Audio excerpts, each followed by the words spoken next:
Alright guys, so this is what I've got so far of this bench vice thing.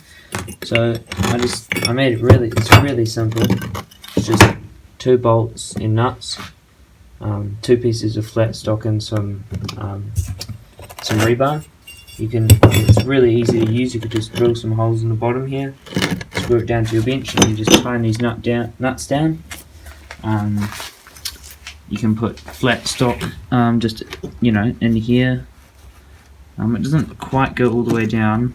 It doesn't, because the welds are stopping it from going down. But you could still just put a piece of wood here to lift the flat stock up and just clamp it down like that. And if you flip it over, you can actually it's a little off cut. You can actually put pipe in here.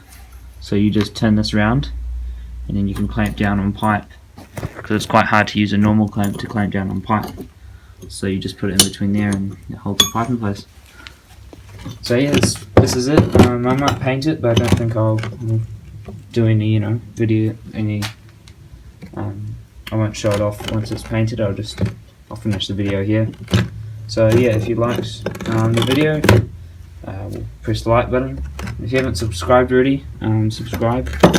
And I'll probably do more of these projects in the future, these small welding projects. So yeah.